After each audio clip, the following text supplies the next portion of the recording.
What's up, guys? So in this video I'm going to be giving you a brief intro to Codepen. So for those of you guys who might have fell behind or just confused about how to use it, these videos going to have some basic tips and tricks about Codepen, what it is, and how you're going to be working with it.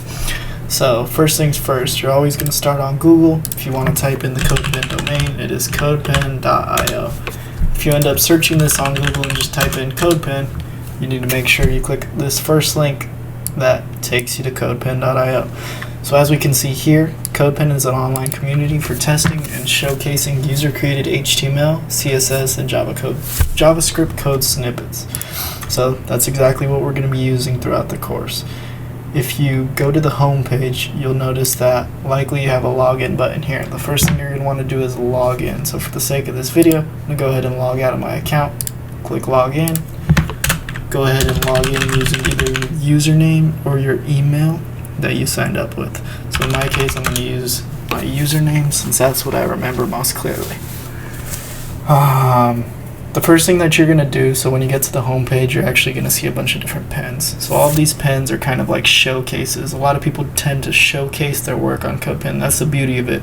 So as you're developing your own online portfolio, Codepen is really great because you get your online portfolio automatically saved for you, so it kind of builds this portfolio for you as you're learning and going along doing your work. So that's the main reason why we're using it. But if you want to check out other people's work and some fun stuff they're doing using HTML, CSS, and JavaScript, you can go ahead, just click this arrow button and kind of scroll through all of the different projects. But it's really interesting once you start to see some of these things, right? So if you check out this, you can actually click on their pen, that's what they call them, pens, and you can see what they created. So we can see here, if I click this, it does a switch between light and dark mode in this case. We can see it's made by Braden Coyer, and we can actually see all of the code that goes along with his design that he created here. So I'm going to go ahead and go back to the home page, and the first thing we're going to do is create a new pen. So whenever we start a new project, we're going to want to create a pen. Okay, so go ahead and click this, the top right profile icon, and you can just create new pen here, or you can actually create it here on the side as well, and you can create from template. There's a couple different options that you have, but for the most part we're always going to be creating a new pen. So you can go ahead and click create new pen. On the bottom left of my screen here, you'll see my keyboard, and this is just going to show you some of my key presses in case you ever get stuck or confused about what I'm pressing. So as I said before, HTML, CSS, and JavaScript. So throughout this course, this is what you're going to be using for the beginning, and this is what we're trying to get comfortable with. So this is our editor, and all this is again a way to showcase whatever it is we're working on. So if we're working on a project along the lines of a personal portfolio, you can title your project accordingly. I can click that edit icon up there, call it personal portfolio. For now, I'm just going to go ahead and call this Understanding Codepen, and then I'm going to click enter, and that will automatically update my title. So although this is updated, you always need to save it. So I'm going to use Control S to save, and this is going to save my pen. So instantly, if I go here and go to profile, we'll see, although I have many other pens here, we'll see if I click view all pens that I have an Understanding Codepen here. Make sure this button is click public because it likely saved as a public pen, so you're going to want to click that. So click that, and you'll see again, Understanding Codepen is here, and now we're in my editor. So I have 3 tabs, HTML, CSS, and JavaScript, right?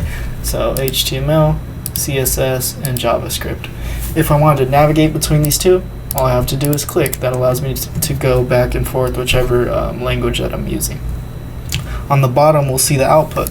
So if I'm producing HTML, I can add in tags here, and we should see output put to the bottom of the string. Same thing with CSS. I can add any CSS, and it should update live on your screen. It might take a second or so, but it should update. Lastly, we can do JavaScript, so I can go ahead and add some random variable, and I can log that to the console, and Codepen is useful in that it actually provides a console for you. So again, make sure to always save. I can either click save or Control S, does the same thing. So at the bottom of the Codepen, you actually have the console down here. So this is going to be useful for when we get into JavaScript, but just something to know for now. that will produce obviously all this JavaScript that's here. But for now, since we're sticking with mainly HTML and CSS, one thing useful to know is that you can easily close this JavaScript section just by clicking and dragging. I can also double click on this little bar and it will bring that section to the side. So if I clicked here, we'll see I have all CSS. If I click here, I'll have all HTML. You can also adjust these so they're as big as you want. Another thing that I like to do when I'm working with my pens is go ahead and go to change view, go to editor layout here, so I can click a left view. This is my preferred one, and then I can just go ahead and remove this JavaScript section by dragging it to the bottom. And I can also adjust this depending on which one I'm working on at any given time.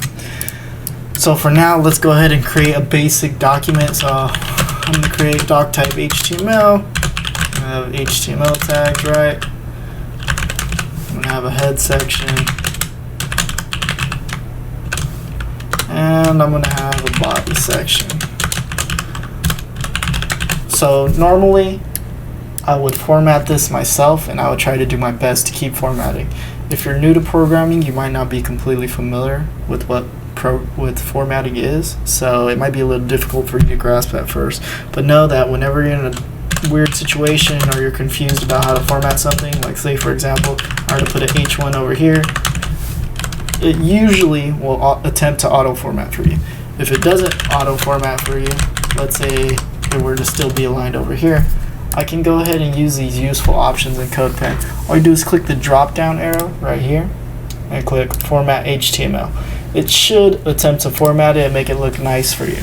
So this is useful because it actually creates these little drop down arrows on the side, and it can open and close those specific sections of my code. So if I click a drop down arrow for my HTML, which contains all of these other sections, it's actually going to close it up and make it look a lot more tidy. I can do the same thing for these other parts, so I can close the head section, I can close the body section. It just allows me to see things much more easily, especially when you have like large chunks of code. So those arrows in this format HTML key are like lifesavers. Make sure you're using them. You can also play around with these. Analyze HTML will attempt to find errors and kind of warn you of different things if you're incorrectly creating your HTML or your CSS. So you can actually analyze your CSS as well, and a similar thing for JavaScript, so it has similar features. Besides that, those are the main settings that you're going to want to play with. There's also settings at the top here, so you can mess with your overall pen settings. If I click that, you'll see my title here, which again I can edit. That is public to everyone in the world if you choose to make it public. So you'll see down here we have our public and our private. Private apparently is only for pro members, so you guys will be creating public pens for now. Also a description. Description and tags are useful so that if you did want people to see your creations, let's say you created something truly amazing, something you really like and you wanted to share it with the world, the description and those tags are what is going to allow people to find you easier. So if they were to search for something along the lines of homepage and you had the tag of homepage, then it would be more likely for them to find your pen. And there's also these different sections. So for HTML, I can add in stuff for my head section. So like it says here, meta tags, link tags, script tags, I can add that to my head section. In terms of CSS, I can change the preprocessor. We'll learn about that later on. But if you want to look into some of these preprocessors, it's pretty useful. And we can actually add in CSS resources. So the most common one we've been using, Twitter Bootstrap. All we have to do is search for it, and you can search for a ton of different resources like Animate CSS and other things like that. You can actually add in your own links if you had links to resources, and the same thing for JavaScript. So I can search in for the JavaScript for Bootstrap and other ones as well. You have pen details, we already talked about that. Editor, so you can actually adjust some of the editor settings. So how does the code indent and the indent width? Behavior, does it automatically save? This is super useful. I strongly suggest you add this. And template, so you can actually create a template. Let's go ahead and do that. And it's a pen that can be used to start other pens, so it's very useful. Let's say you had the basic document structure, you want to create a template off that, so every time you start a new project you retain that document structure. That could be a super useful thing, right? So I'm just going to go ahead and save this and go back to change view, change view, you have a couple of different options. The main one is the editor view, which is the default. You go to details. Full page view is for if you just want to see the output on a full page, you can do this. If you have a 2-monitor setup, you can obviously drag this to one side and it can be useful in that way. Just depends on your use.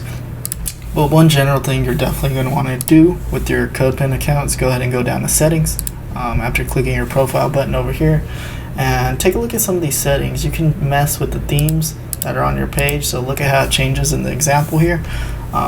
We can see that there's a couple different themes, and depending on your eye strain, how easy and sensitive you are to these different colors of light, you might want a different theme. In terms of the code font family, all that's doing is just changing how it looks, and then you can also change the size of that. Key binding, so if you're used to a specific text editor, like I've been using Sublime for a while, and you knew those key bindings, then you can actually enable those key bindings apparently. So some other really useful things are, let's scroll down, line numbers. You're definitely going to want that enabled, so if you ever want to reference a line wrapping I like to keep enabled, and autocomplete. So autocomplete will help you. Let's say you for some reason forgot one of the attributes. Autocomplete will attempt to fill that in for you, assuming you know maybe a couple of letters of that thing. But those are the basics. If you guys have any questions, you can always feel free to ask a question. And other than that, thank you guys for watching. Please like the video. Please subscribe. That will help later on as we create more videos which are geared towards you guys. Again, we're going to be transitioning all these videos onto an online course that will kind of guide you through the course as it is, but in video format. So thanks again for watching, guys. Appreciate it.